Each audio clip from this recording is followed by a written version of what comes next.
Hello दोस्तों, आपका सराज का स्वागत है। आज हम लोग पिछले साल परिवहन में देखिए आप लोग कहाँ तक हो चुका था।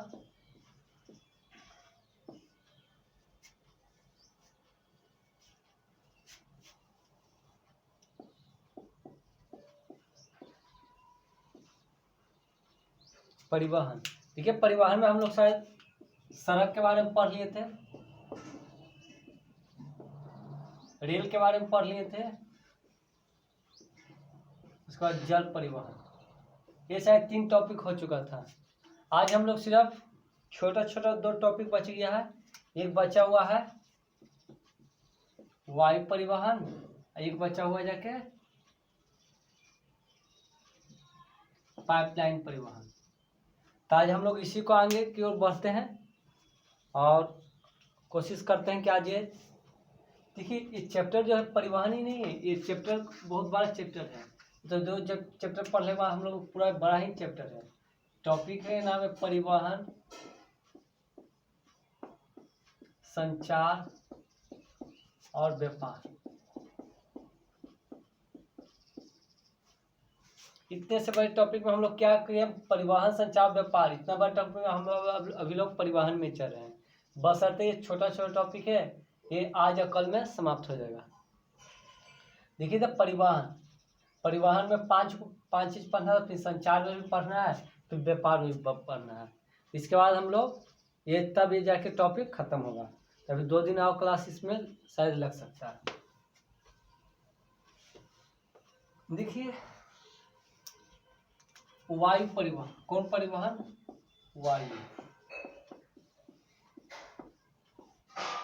वायु परिवहन माने देखियो, सबसे अच्छी बात इसमें है कि रेलवे से भी इसमें अच्छी बात, इसमें टाइम कम लगता है और प्लस और क्या होता है, टाइम कम लगता है और जल्दी से आप एक जगह से दूसरी जगह चले जाते हैं।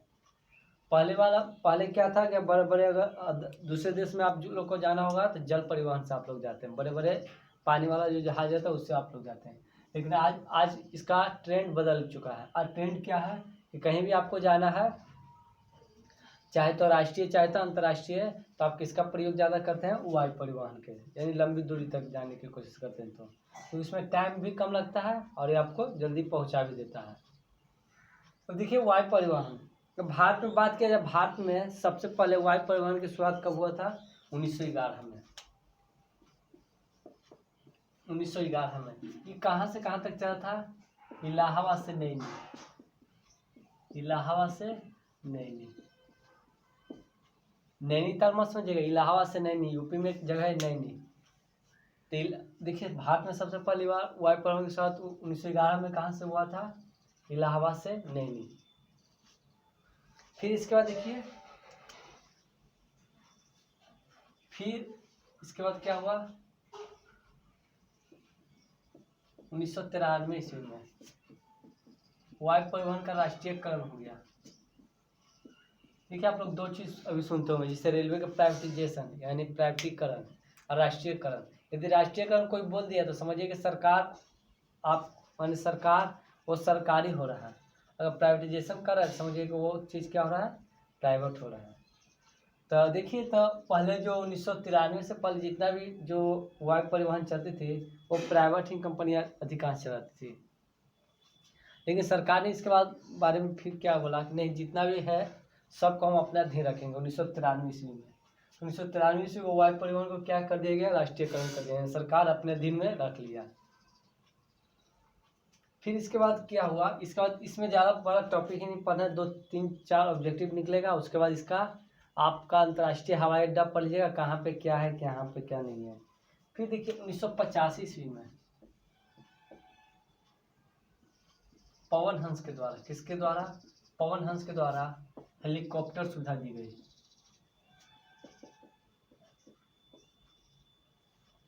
1985 से पहले कोई हेलीकॉप्टर की सुविधा नहीं थी, लेकिन उसी को सुविधा देने के लिए इसका नाम क्या धरा गया? पवन हंस।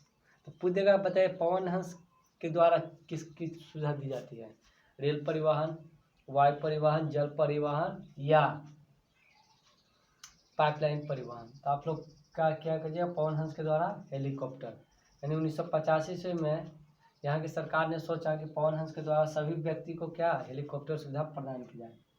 हेलीकॉप्टर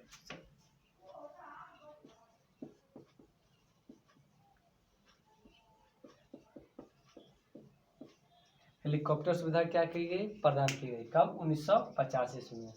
फिर एक अच्छा एकदम 2005 में 2005 में क्या किया गया, जो इंडियन एयरलाइंस का नाम था ना, किसका? Indian airlines. इंडियन एयरलाइंस का नाम बदलकर क्या रखा गया? इंडियन रख दिया गया। ये आपको हमेशा क्वेश्चन पूछता है, बताइए इंडियन एयरलाइंस का नाम बदलकर इंडियन कब रख दिया गया? 2005 में। ये 3-4 और क्वेश्चन में आ भी चुका है। तो बस इतना ही आप लोग को क्या करना है, पढ़ना है। इसके बाद इसका हवाई अड्डा बता देंगे, कहाँ पे कौन हवाई अड्डा है। उसके बाद एक वायु परिवहन आपको क्या हो जाएगा, खत्म हो जाएगा। तो बताइए सबसे पहली बात क्या है, 1911 ईस्वी में इलाहाबाद से नैनी के बीच में भारत में सर्वप्रथम वायु का परिचालन किया गया था। दूसरा चीज़ क्या बोले कि 1993 ईस्वी में वायु परिवहन का क्या कर दिया गया, राष्ट्रीयकरण कर दिया गया। तीसरा क्या बोले, 1985 में पवन हंस के द्वारा किसकी सुविधा दी गई, हेलीकॉप्टर, यानी पवन हंस के द्वारा हेलीकॉप्टर की सुविधा प्रदान की गई। 2005 में सबसे अच्छा टॉपिक है, 2005 में इंडियन एयरलाइंस का नाम बदलकर क्या रख दिया गया, तो 2005 में इंडियन एयरलाइंस का नाम बदलकर इंडिया रख दिया गया। ये तो आपको बात समझ में आ गई होगी। 2005 में इंडियन एयरलाइंस का नाम बदल क्या रख दिया गया, इंडिया रख दिया गया। फिर पूछे बताइए वर्तमान समय में कौन कौन सा मैंने जो वायु सुविधा हम लोग को दे रही है। तो आप लोगों को पता है इंडिको, किंगफिशर, इंडिको हो गया, किंगफिशर हो गया, एयर इंडिया हो गया, फिर इंडियन हो गया, स्पाइसजेट हो गया। वर्तमान समय में आप लोग जाएगा तो अधिकांश यही वाला आप लोगों को क्या मिलेगा, क्या मिलेगा, यही वाला आपको एरोप्लेन मिलेगा, यानी हवाई जहाज मिलेगा। आजकल वर्तमान समय में इन्हीं लोग ज़्यादा क्या कर रहे हैं, एक जगह से माने इन्हीं लोग का आजकल कब्जा है, यानी हवाई जहाज इंडिको हो गया, किंगफिशर हो गया, एयर इंडियन हो गया, इंडियन हो गया, स्पाइसजेट हो गया, और एक आध दो नाम होगा उस शायद हम लिखना भूल गए हैं।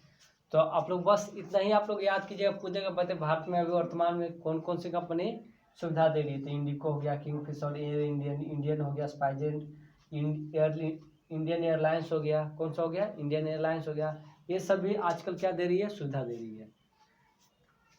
तो पहले डैश मार के लिखिए, सबसे पहला डैश मार के लिखिए, लिखिए 1900, लिखिए भारत में, सॉरी फिर से लिखिए, डैश मार के लिखिए, भारत में भारत में भारत में पहली बार भारत में पहली बार भारत में पहली बार भारत में पहली बार वायु परिवहन की शुरुआत 1911 ईस्वी में। भारत में पहली बार वायु परिवहन की शुरुआत 1911 में इलाहाबाद से नैनी के बीच चलाया गया था। 1911 में इलाहाबाद से नैनी के बीच चलाया गया था।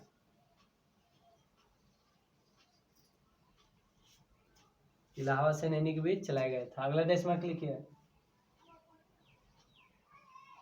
वायु का राष्ट्रीयकरण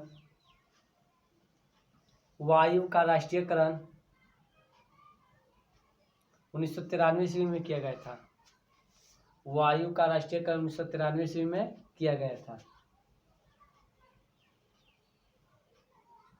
फिर लिखिए डेस्क मार्क क्या, 1985 ईस्वी में 1985 ईस्वी में पवन हंस के द्वारा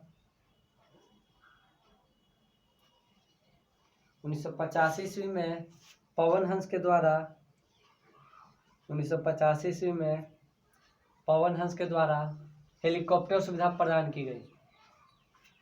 1985 ईस्वी में पवन हंस के द्वारा हेलीकॉप्टर सुविधा प्रदान की गई। अगला डेस्क मार्क लिखिए, 2005 में इंडियन एयरलाइंस का नाम बदलकर स्टार मार लीजिएगा। 2005 में स्टार मार लीजिएगा इसको। 2005 में इंडियन एयरलाइंस का नाम बदलकर इंडियन रखा गया। 2005 में इंडियन एयरलाइंस का नाम बदलकर इंडियन रखा गया। अगला नेक्स्ट में लिखिए, वर्तमान समय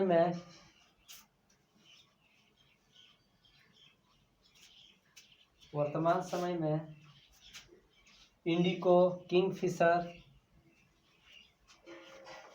वर्तमान समय में इंडिको, किंगफिशर, एयर इंडिया,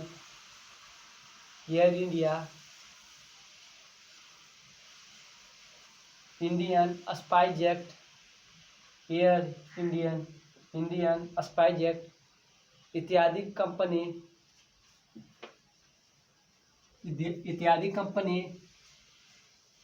सुविधा दे रही है। इत्यादि कंपनी सुविधा दे रही है। अब देखिए अंतर्राष्ट्रीय हवाई अड्डा, कहाँ पे कौन सा है, आप लोग कम से कम 8 या 10 याद कर लीजिएगा, क्योंकि ये आप लोग के एग्जाम में पूछ भी सकता है। एक दिन लिखिएगा,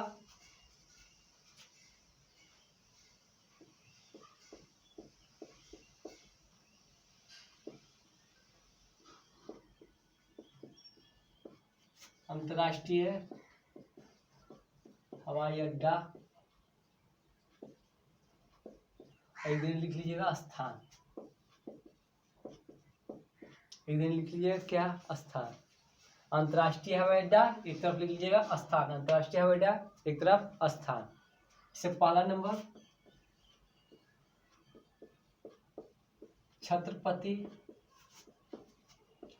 छत्रपति शिवाजी अंतर्राष्ट्रीय हवाई अड्डा, छत्रपति शिवाजी अंतर्राष्ट्रीय हवाई अड्डा, ये कहाँ है, मुंबई में। दूसरा है इंदिरा गांधी अंतर्राष्ट्रीय हवाई अड्डा, ये कहाँ है, दिल्ली। अभी 4 महानगर का हम लोग लिखेंगे। उसके बाद बताइए तीसरा में दिल्ली, मुंबई, चेन्नई में है मीनामकम अंतर्राष्ट्रीय हवाई अड्डा, ये कहाँ हो जाएगा, चेन्नई। उसके बाद कोलकाता का हवाई अड्डा का नाम क्या है, सुभाष चंद्र बोस हवाई अड्डा, ये कहाँ है, कोलकाता। चलिए अब हम लोग अपना शहर की बात करते हैं। तो अपना शहर में क्या है, जयप्रकाश नारायण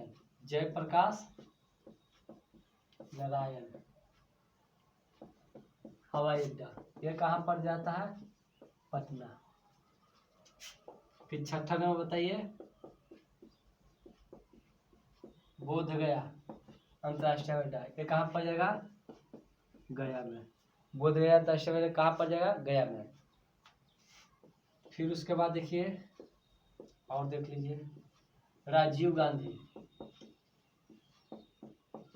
अंतर्राष्ट्रीय हवाई अड्डा, ये कहाँ पर जाएगा, हैदराबाद।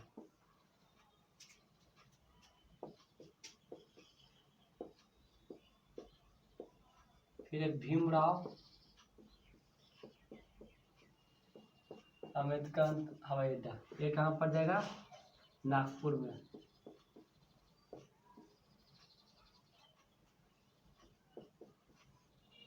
फिर इसके बाद देख लीजिए बिरसा मुंडा अंतर्राष्ट्रीय हवाई अड्डा, ये कहाँ पर जाएगा, रांची में। तो आप लोग को देखिए इतना आप लोग जरूर कर कीजिएगा। अंतर्राष्ट्रीय हवाई अड्डा स्थान, पहला नंबर छत्रपति शिवाजी अंतर्राष्ट्रीय, कहाँ, मुंबई। इंदिरा गांधी अंतर्राष्ट्रीय, दिल्ली। मीनामकम अंतर्राष्ट्रीय हवाई अड्डा, चेन्नई। सुभाष चंद्र बोस अंतर्राष्ट्रीय, कोलकाता। जयप्रकाश नारायण हवाई अड्डा, पटना। बोधगया अंतर्राष्ट्रीय हवाई अड्डा, गया। राजीव गांधी अंतर्राष्ट्रीय हवाई अड्डा, हैदराबाद। भीमराव अम्बेडकर अंतर्राष्ट्रीय हवाई अड्डा, नागपुर। बिरसा मुंडा अंतर्राष्ट्रीय हवाई अड्डा, ये कहाँ है, रांची में। आप लोग लिखिए, हम 2 मिनट में आते हैं। आप लोग का वायु खत्म हो गया, इसके बाद हम लोग पाइपलाइन परिवहन चलते हैं।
चलिए, आप लोग को हो गया।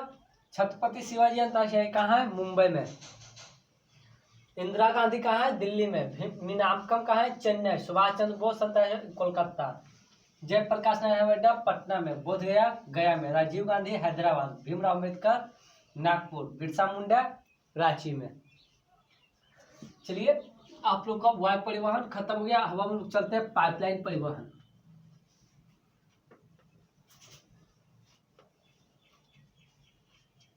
किसकी ओर बढ़ते हैं? पाइपलाइन परिवहन की ओर। पाइपलाइन परिवहन,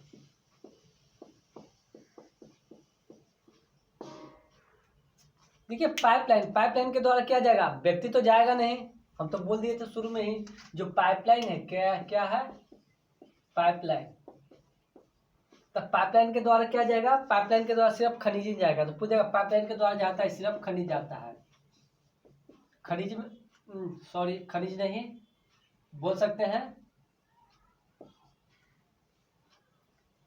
मैंने द्रव जाते हैं। क्या जाते हैं? द्रव का मतलब जिसमें पानी की मात्रा, लिक्विड की मात्रा पानी की तरह, वही एक जगह से दूसरी जगह पाइपलाइन के द्वारा जा सकता है। अगर बात किया जाए भारत का प्रथम तेल शोधक कारखाना, कौन सा कारखाना? तेल शोधक कारखाना कहाँ है? डिगबोई में। डिगबोई कहाँ पड़ जाता है? असम। डिगबोई कहाँ पड़ जाता है? असम वाले क्षेत्र में। तो पूछेगा बताए भारत का प्रथम तेल शोधक कारखाना कहाँ है? डिगबोई में। वो कहाँ पड़ जाता है? असम में। पाइपलाइन के द्वारा क्या जाता है? द्रव जाया जाता है। फिर एक इसमें एक छोटा सा क्वेश्चन बनता है कि भारत में पाइपलाइन के वितरण प्रकार जाने। भारत में पाइपलाइन के वितरण पर प्रकाश डाले। देखिए, भारत में जो वितरण है पाइपलाइन का, अगर बात किया जाएगा, यहाँ पे आप लोगों को पता है असम है, यहाँ पे पता है बिहार है, यहाँ पे पता है बंगाल है, यहाँ पे क्या है? उड़ीसा है। अगर इधर हम लोग बात किए करेंगे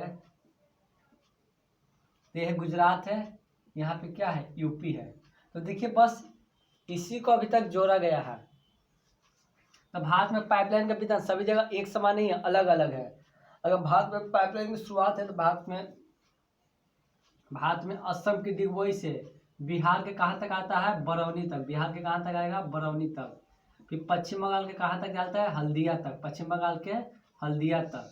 लेकिन वर्तमान समय सरकार चाह रही है कि इसको हम कहाँ तक बढ़ा दें, उड़ीसा जो है ना, उड़ीसा के पारादीप तक। उड़ीसा के कहाँ तक बढ़ाने के लिए बोल रहा है, पारादीप तक बढ़ाने के लिए बोल रहा है पाइपलाइन। जबकि यहाँ से बोल रहा है, ये जगह का नाम क्या, हजीरा। हजीरा से कहाँ तक बोल रहा है, जगदीशपुर तक। कहाँ तक बोल रहा है, जगदीशपुर तक। वर्तमान समय इसमें अभी काम चल रहा है। हो सकता है जगदीशपुर से किस में मिला दे, बरौनी में मिला दे। यानी भारत को चाह रहे कि पूरी तरह से क्या बिछाया जाए, पाइपलाइन बिछाया जाए। लेकिन अभी पाइपलाइन इतना तक है ही, और यहाँ से यहाँ तक है। तो इसको और आगे की ओर बढ़ाने के लिए क्या किया जा रहा है, कोशिश किया जा रहा है। तो क्वेश्चन भी लिखिए, सबसे पहला डैश मार्क लिखिए। भारत में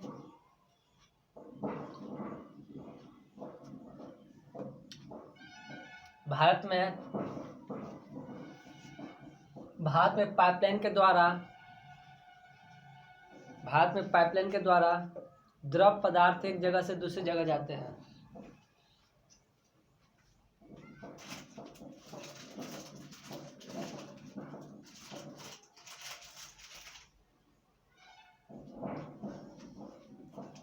भारत में क्या लिखे, भारत में पाइपलाइन के द्वारा एक जगह से दूसरे जगह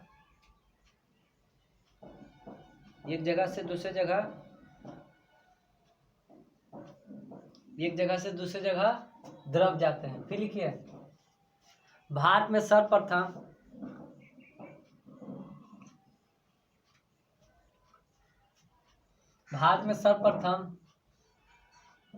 तेल शोधक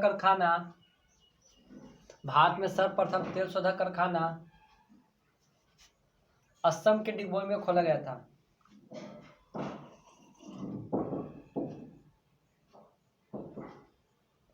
असम के डिगबोई में खोला गया था।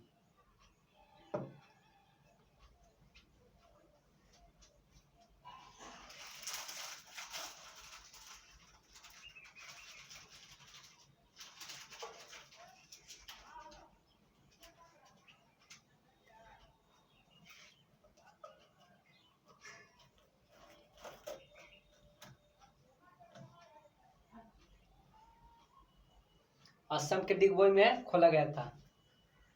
अगला डैश मार्क लिखिए, अब क्वेश्चन मार्क लिखिए। भारत में पाइपलाइन के वितरण पर प्रकाश डालें। भारत में पाइपलाइन के वितरण पर प्रकाश डालें। भारत में पाइपलाइन के वितरण पर प्रकाश डालें। भारत में पाइपलाइन के वितरण पर प्रकाश डालें। आंसर में लिखिए, भारत में पाइपलाइन का वितरण सभी जगह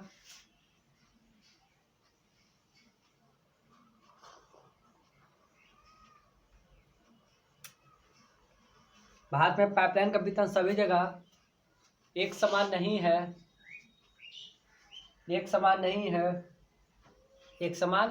है। इसकी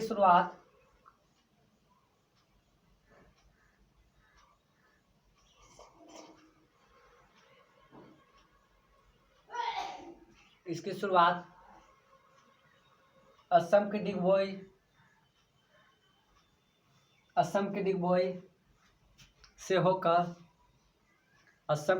से होकर बिहार के बरौनी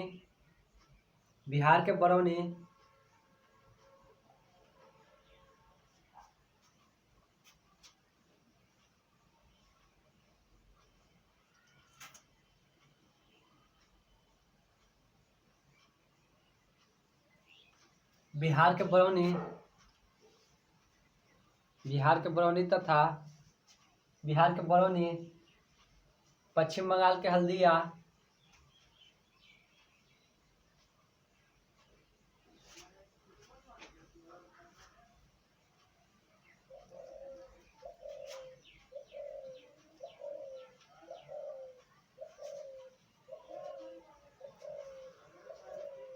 पश्चिम बंगाल के हल्दिया तथा उड़ीसा के पारादीप तक जाती है। उड़ीसा के पारादीप तक जाती है, जबकि पश्चिम भारत में गुजरात के हजीरा से लेकर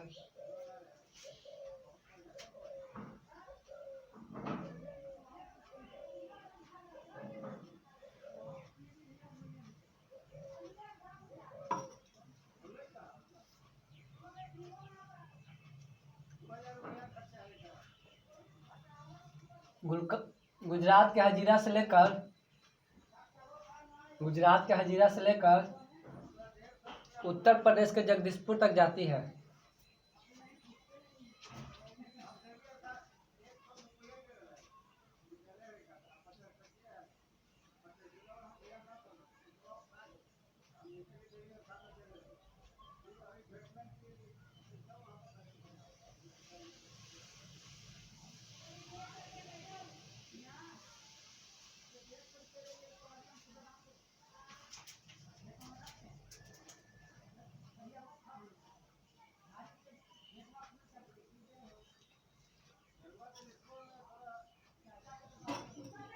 उत्तर प्रदेश के जगदीशपुर तक जाती है।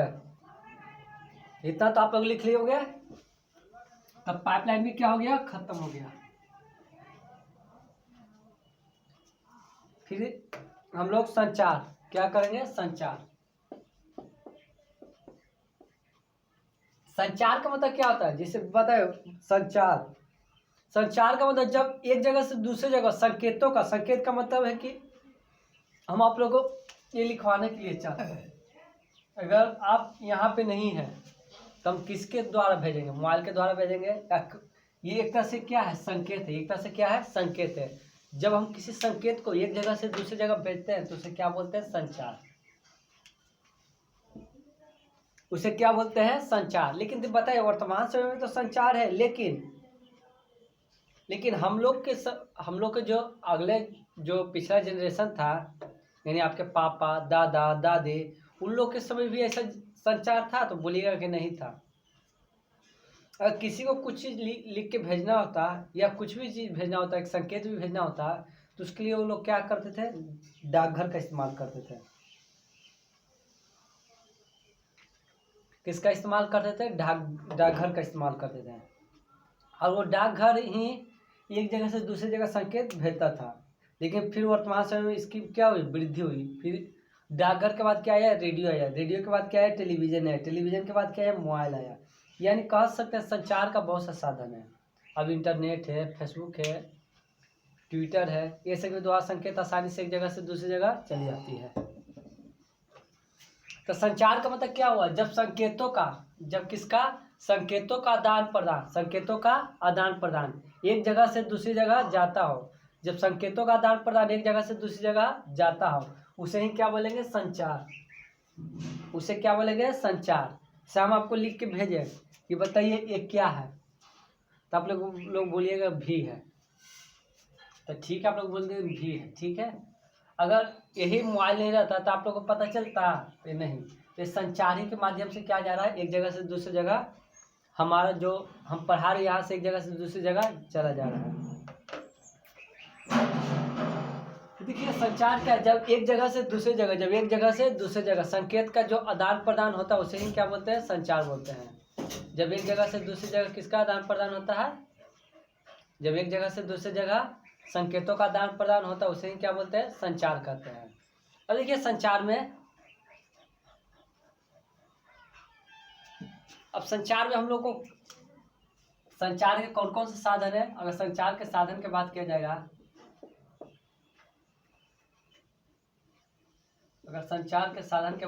किसका,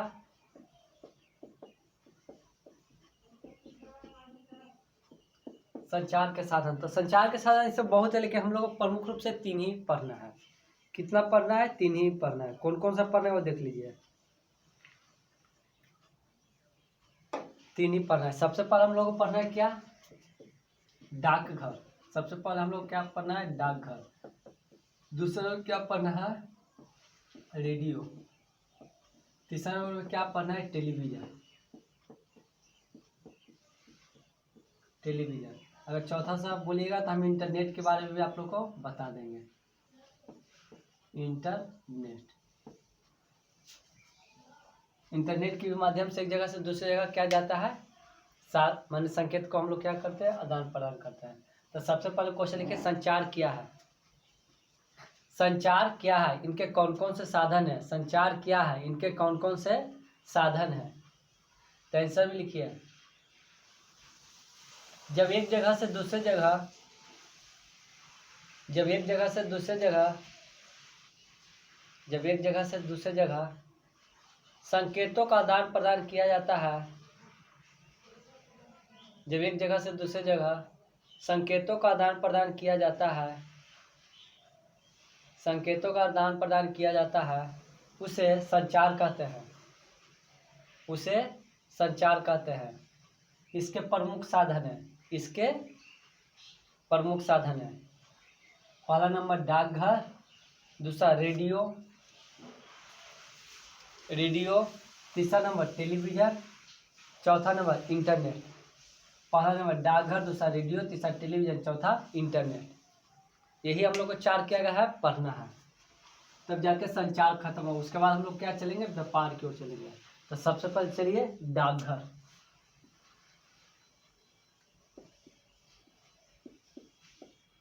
अच्छा, आप लोग भी पता है डाकघर नहीं रहता तो डाकघर से पहले किसके द्वारा संकेत भेजा जाता था। तो आप लोगों को पता है कबूतर के द्वारा। किसके द्वारा, कबूतर की, जा जा जा कबूतर। इस पे गाना भी बहुत सा निकला हुआ है, कबूतर जा पे। तो क्या करता था, एक जगह से दूसरी जगह संकेत को भेजता था। लेकिन ये स्थिति को देखते हुए अंग्रेज लोग को बहुत दुख हुआ कि बताइए तो हम लोग संकेत कबूतर के द्वारा भेजते हैं, अगर बीच में कबूतर ही क्या हो जाए, कुछ हो जाए, या कबूतर क्या जाने किसको संकेत देना है, या किसको संचार उसको माने संकेत देना है, ये सब को गलत आदमी को दे दे तो इसका क्या प्रभाव पड़ेगा। तो अंग्रेज ये सब बात सोच के बहुत दुखी था। तो अंग्रेजी के शासनकाल 1854 में, कब में, 1854 ईस्वी में किसकी शुरुआत की गई थी, डाकघर की शुरुआत की गई थी। 1854 ईस्वी में किसकी शुरुआत की गई थी, डाकघर की शुरुआत की गई थी। फिर उसके बाद क्या हुआ, डाकघर को 8 क्षेत्रों में बांटा गया। कितने क्षेत्रों में बांटा गया, 8 क्षेत्रों में बांटा गया। इस बार तो क्वेश्चन इतना समझिए कि हल्का था कि आप लोग मत पूछिए। क्वेश्चन पूछिए, बताइए पिन कोड होता है कितने नंबर का होता है। तो किसी भी डिस्ट्रिक्ट या जिले का पिन कोड जो होता है 6 अंकों का, कितने अंकों का होता है, 6 अंकों का क्या होता है, पिन कोड होता है। पिन कोड के अंकों का होता है 6 अंकों का। फिर उसके बाद अगर पूछेगा बिहार और झारखंड का पिन कोड, बिहार और झारखंड का पिन कोड कितना शुरू होता है, 8 से शुरू होता है। जिसे हम लोग जो जिस क्षेत्र में पढ़ते हैं वो भी 8 ही से शुरू होता है, 80 24 52, पता है आप लोग को। तो बताइए बिहार और झारखंड का पिन कोड कहाँ से शुरू होता है, 8 से शुरू होता है। पिन कोड कितने नंबर का, कितने अंकों का होता है, 6 अंकों का होता है। भारतीय डाकघर को कितने क्षेत्रों में बांटा गया, 8 क्षेत्रों में। भारत में डाकघर की शुरुआत कब हुआ था, 1854 ईस्वी में। भारत में डाकघर की शुरुआत कब हुआ था, 1854 ईस्वी में। तो पहले आप लोग इतना समझिए, फिर से एक बार समझाते हैं। ठीक है, भारत में सबसे पहले डाकघर की शुरुआत कब हुआ था, 1854 ईस्वी में। इसे कितने क्षेत्रों में बांटा गया, 8 क्षेत्रों में। ये कितने अंकों का होता है इसके, तो 6 अंकों का इसका क्या होता है, पिन कोड होता है। फिर उसके बाद बिहार और झारखंड का पिन कोड कहाँ से शुरू होता है, 8 से शुरू होता है। तो इसके बाद हम लोग फिर डाकघर का थी पढ़ेंगे, यानी क्या कर सकते हैं, भारत में डाकघर का वितरण।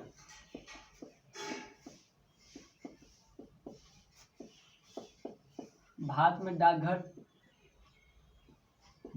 चैनलों का वितरण। भारत में डाकघर, जैसे आप लोग पटना जाइएगा तो पटना में जाएगा तो 3-4 बॉक्स मिलेगा, हरियर, लाल, पीला, नीला। आप लोग को लगता है ये क्या क्या है, किस बॉक्स में हम क्या डालें। तो उसी तरह से आज आप लोग पढ़िएगा किस बॉक्स में आपको क्या डालना है, कहाँ आपको भेजना है कि किस बॉक्स में डालिएगा तो चला जाएगा। तो सबसे पहला है राजधानी चैनल। कौन सा चैनल, राजधानी चैनल। दूसरा होता है मेट्रो चैनल।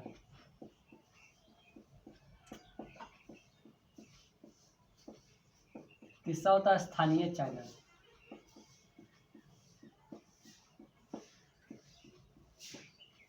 चौथा होता है दस्तावेज चैनल।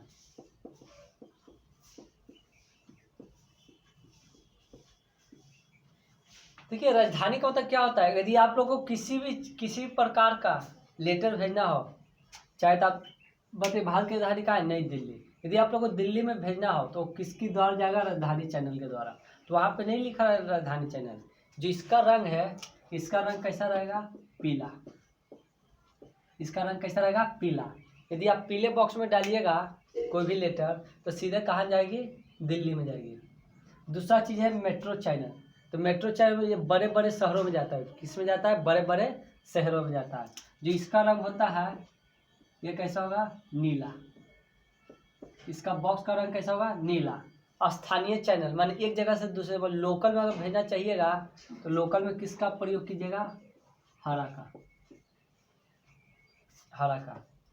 और दस्तावेज चैनल का मतलब होता है, दस्तावेज चैनल ये कोई रंग का नहीं है। दस्तावेज का मतलब जैसे हम आपको कॉपी भेजना चाहें या किताब भेजना चाहें तो ये क्या होता है, ये या कोई हम आपको फाइल भेजना चाहें तो किसके द्वारा जाएगा, दस्तावेज चैनल के द्वारा। या कोई हम आपको सामान या कपड़ा भेजना चाह रहे हैं तो किसके द्वारा जाएगा, दस्तावेज चैनल के द्वारा। यानी इसके द्वारा दस्तावेज यानी कागज पत्तर एक जगह से दूसरी जगह जाता है। इसे कौन सा चैनल बोलते हैं, दस्तावेज चैनल। इसमें कोई रंग उंग नहीं होता है।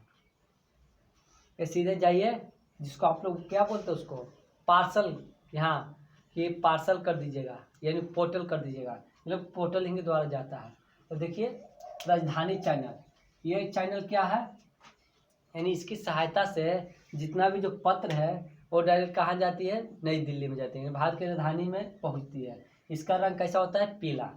दूसरा मेट्रो चैनल, तो बताइए इसका रंग कैसा होता है, नीला। इसका रंग कैसा होता है, नीला। लेकिन ये क्या करते हैं, बड़े बड़े शहरों या नगरों में जाता है, भेजता है। तीसरा नंबर क्या, स्थानीय चैनल। इसका रंग कैसा होता है, हरा। और ये भी क्या करता है, ये भी क्या करता है कि एक जगह से दूसरी जगह भेजता है, लोकल में भेजता है, माने जो स्थानीय क्षेत्र होता है। और दस्तावेज, इसके द्वारा दस्तावेज एक जगह से दूसरी जगह जाता है। अब देखिए अगर सपोज दैट कोई बच्चा दिल्ली भेजने के लिए उसको लेटर मिले, वो हरा बॉक्स में डाल दिया तो क्या करेगा, ये जो स्थानीय चैनल रहेगा ना, जो दिल्ली वाला रहेगा, ये तो अपना लेके दिल्ली चल जाएगा। ये रहेगा बड़ा बड़ा नगर में चल जाएगा। लेकिन इसमें क्या होगा, ये लोकल वाले को ही दे दिया जाएगा। अब लोकल वाला क्या करेगा, अलग अलग लेटर को डिवाइड करेगा। पता चलेगा कि दिल्ली में है, ये कहाँ है, दिल्ली में। तो फिर इसको वो बेचारा क्या करेगा, आजकल जानते हैं आप लोग सरकारी कर्मचारी कैसे होते हैं। सरकारी कर्मचारी मन होगा तो डालेगा, नहीं मन होगा तो इसको घुमाते रहेगा। घुमाते घुमाते पता चलेगा कि जेबू नहीं करेगा और जाएगा भी तो भेज देगा इसमें, राजधानी चैनल को लीजिए, ये आपका लेटर हमारी तरफ से, हमारे यहाँ गलती से आ गया। अगर सपोज दैट यहाँ अगर आप भेज दिए तो वो चेक उक नहीं करता है, आप राजधानी चैनल में डाले तो सीधे दिल्ली में ही जाएगा। दिल्ली में जब अलग अलग किया जाएगा तो पता चलेगा ये तो लोकल का है, तो इसको ये ट्रांसफ़र कर देगा। मेट्रो चैनल अगर कहीं भी भेजना चाहिएगा तो इसके सहायता से आप लोग को जाता है, लेकिन कुछ समय लगेगा। अगर यदि आप लोग स्टिक भेजना चाहते हैं, एक ही बार में भेजना चाहते हैं तो इस चैनल का प्रयोग कीजिएगा, तब जाता आप लोग को बेटर रहेगा। तो सबसे पहले लिखिए डाकघर, हेडिंग बनाइए। सबसे पहले क्या बनाइए, डाकघर, हेडिंग बनाइए। तो आप लोग को डाकघर भी आज क्या हो गया, समाप्त हो गया। कल हम लोग चलेंगे क्या, किस पे, रेडियो हो गया, टेलीविज़न हो गया, थोड़ा सा इंटरनेट के बारे में भी, आप फेसबुक के बारे में, इसके बारे में हम लोग थोड़ा सा कल हल्का जानकारी रखेंगे। ये सब बहुत ही कम ना के बराबर क्वेश्चन आता है, जो आएगा इधर से ही आता है। रेलवे से आएगा, सड़क से आएगा, वायु से आएगा, जल से आएगा, परिवहन से ही ज़्यादा क्वेश्चन मिलेगा। तो लिखिए भारत में डाकघर की शुरुआत 1854 ईस्वी में किया गया था। भारत में डाकघर की शुरुआत 1854 ईस्वी में किया गया था। 1854 ईस्वी में किया गया था। अगला डेश मार्क लिखिए,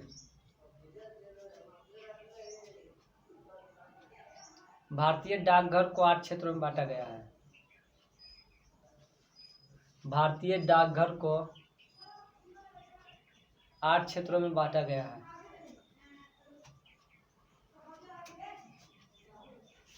भारतीय डाकघर को 8 क्षेत्रों में बांटा गया है। अगला इसमें लिया, भारतीय डाकघर में 6 अंक के पिन कोड का प्रयोग किया जाता है। भारतीय डाकघर में 6 अंकों का पिन कोड इस्तेमाल किया जाता है। 6 अंकों का पिन कोड इस्तेमाल किया जाता है। 6 अंकों का पिन कोड प्रयोग किया जाता है। पहला डैश मार्क लिखिए। बिहार और झारखंड का पिन कोड, बिहार और झारखंड का पिन कोड 8 से शुरू होता है। बिहार और झारखंड का पिन कोड 8 से शुरू होता है।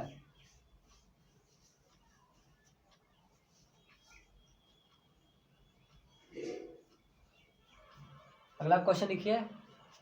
ये लिख लें बिहार और झारखंड का पिन कोड 8 से शुरू होता है। अगला क्वेश्चन बना के लिखिए। भारत में डाकघर चैनलों का वितरण, या भारत में डाकघर चैनलों पर प्रकाश डाले।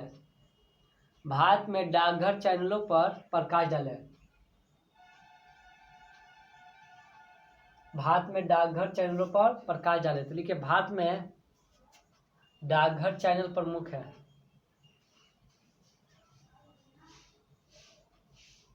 भारत में डाकघर चैनल प्रमुख है। पहला नंबर लिखिए राजधानी चैनल। पहला नंबर लिखिए राजधानी चैनल। पहला नंबर लिखिए राजधानी चैनल। देखिए इस चैनल की सहायता से, इस चैनल की सहायता से, इस चैनल की सहायता से भारत की राजधानी, इस चैनल की सहायता से भारत की राजधानी, भारत की राजधानी में, भारत की राजधानी में पत्र पहुंचता है। भारत की राजधानी में पत्र पहुंचता है जिसका रंग, जिसका रंग पीला होता है। जिसका रंग पीला होता है, यानी पीले बॉक्स का प्रयोग कीजिएगा। जिसका रंग पीले बॉक्स का होता है, जिसका रंग पीले बॉक्स का होता है। दूसरा नंबर लिखिए मेट्रो चैनल। मेट्रो चैनल लिखिए इस चैनल के द्वारा, इस चैनल के द्वारा बड़े बड़े शहरों में, इस चैनल के द्वारा बड़े बड़े शहरों में पत्र भेजा जाता है। पत्र भेजा जाता है। पत्र भेजा जाता है। इसका रंग नीले बॉक्स का होता है। इसका रंग नीले बॉक्स का होता है।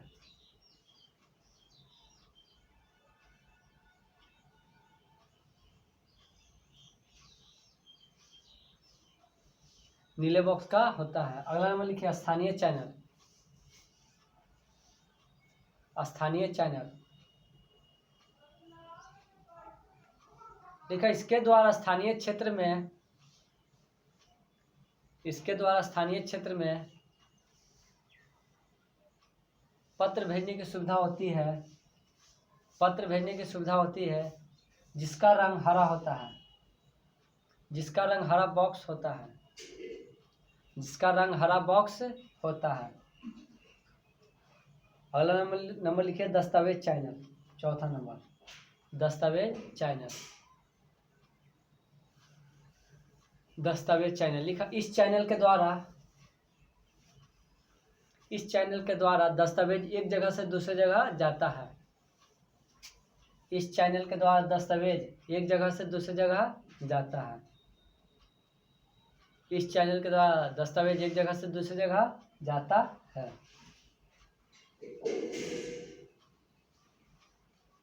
ठीक है, आप लोग आज भर इतना ही रहेगा और कल हम लोग क्लास चलेंगे।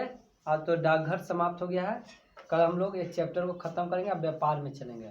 अब व्यापार एक रोज का उसमें भी क्लास रहेगा, इसमें भी दो रोज का और क्लास है। इसके बाद एक चैप्टर खत्म हो जाएगा। फिर हम लोग किसकी ओर चलेंगे?